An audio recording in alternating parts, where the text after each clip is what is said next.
You wake to a silence so deep it has weight, and to a light that glows up from below rather than down from above. Through the curved floor beneath your bed, a soft blue radiance rises, shifting and gentle, the way light moves when it has traveled far through water. You lie still for a moment, watching it ripple across the ceiling, and beneath the quiet, you feel the faint, slow pulse of something immense and patient all around you. Then you rise toward the window, and the world beyond the glass stops your breath.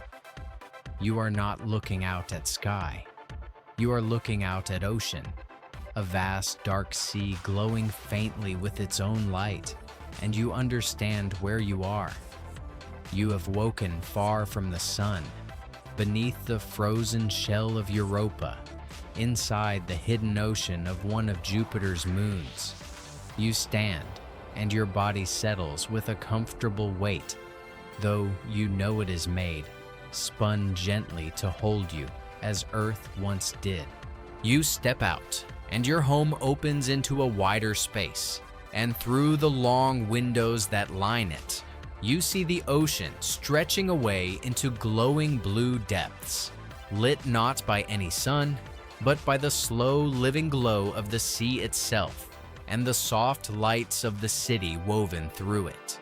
For above you, far above, lies a ceiling of ice miles thick, sealing this whole ocean away from the airless dark. And within that ocean, suspended in the glowing water, humanity has built a home where no one ever dreamed a home could be. You step onto a path that curves through the settlement, and the air meets you warm and clean and faintly rich, scented with green growing things that seem impossible this far from the sun. You breathe it in, and the wonder catches up with you slowly. This air, this warmth, this whole living place exists beneath miles of ice, in an ocean that was black and frozen and silent for billions of years before humanity came.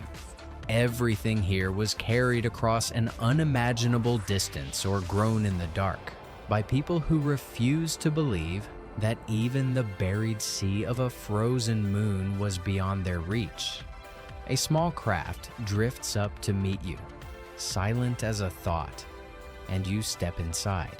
It glides smoothly out into the glowing water, weaving through the suspended structures of the city, past others moving in the same effortless current, none of them touching, none of them slowing, all guided by a single shared mind.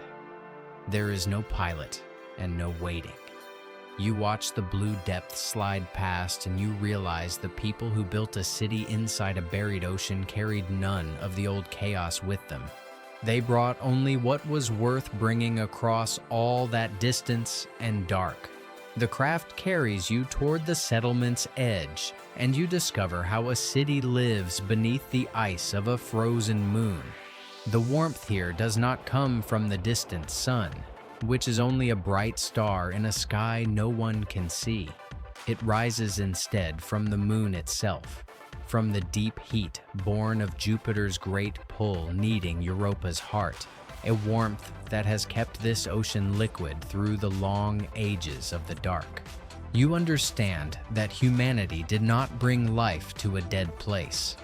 It found a hidden warmth already here, an ocean already waiting, and made its home beside a fire the giant planet itself had lit.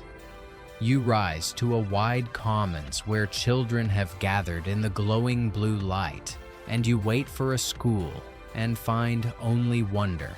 One child is shaping a model of Europa itself, watching how Jupiter's pull squeezes the moon and keeps its hidden sea warm. Another is listening to the strange sounds that move through the deep water, the groans of the ice far above, and the whispers of the currents below.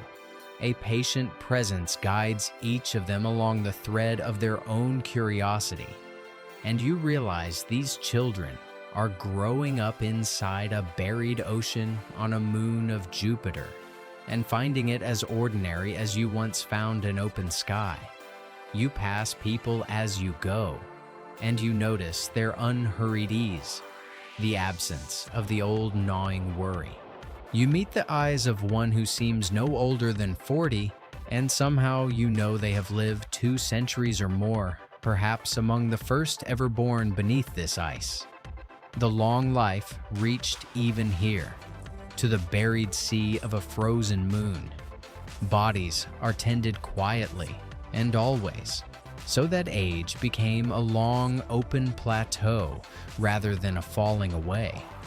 And people spend their decades reaching for the next thing they have always meant to become. If this hidden ocean is stirring something in you, a sense of how far we might yet carry the spark of who we are, take a moment to subscribe and journey onward with us. Every world we explore together is a reminder of what waits inside us still. The more of us who dare to imagine it, the closer it draws. Now, let the journey continue. You rise through the glowing water toward the great ceiling of ice, and there you discover something extraordinary. People are at work within the frozen shell itself, in tunnels and chambers carved through the miles of ice, and some have risen all the way to the surface above. You ascend with them, up through the ice, until you emerge into a sealed dome upon the frozen crust, and the sight beyond the glass undoes you. The sky is black and scattered with hard, bright stars, and filling half of it, vast beyond reckoning, banded in storm and cloud, hangs Jupiter itself, so close and so enormous that it seems it might fall upon you. You realize the people here live their whole lives beneath this giant, hidden by ice from its face, rising only sometimes to stand in awe beneath it. You watch small craft moving across the frozen surface and out toward the other moons, and you understand that Europa is not alone. Across the great family of Jupiter's moons, humanity has begun to make its home, a constellation of settlements scattered among the worlds that circle the giant, joined by craft that move endlessly between them. You realize this buried ocean is not the edge of human reach, but one bright point in a whole civilization growing in the cold light of a distant sun, around a planet that fills the sky. You turn then, and far across the dark, you find a pale and tiny point of light, so faint you might have missed it.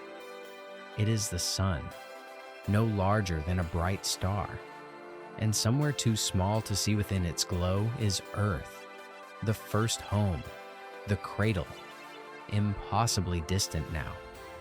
People here speak of it with tenderness, though none have ever walked its surface. And you understand the deepest truth of this place. Humanity did not flee the cradle to come here. It grew and reached and carried the best of itself outward until even the buried ocean of a frozen moon could become a home. You descend again, down through the ice and into the glowing blue as the soft lights of the city dim toward evening. People gather in the warm commons to share food and slow conversation, the deep ocean shining gently beyond the windows. You find a place to sit, watching the blue depths glow around you, the suspended lights of the city scattered through the dark water like stars sunk beneath the sea. And it settles over you, the weight of where you are. None of this was promised. Every breath of this warm air, every living thing, every long and gentle life began as something a frightened people once believed impossible. They stood on a single small world, unsure they would even survive their own beginning. And yet, here you sit, beneath miles of ice, in a hidden ocean on a moon of Jupiter, alive in a place that was dark and frozen and silent for longer than humanity can comprehend. You lean back into the warm glow and look out into the deep blue water, where the city's lights drift like sunken stars, and a single thought stays with you. This is what we became when we refused to let any darkness, however deep, be the end of us. And somewhere in the quiet, you understand that even here, beneath the ice of a frozen moon, the journey is only beginning.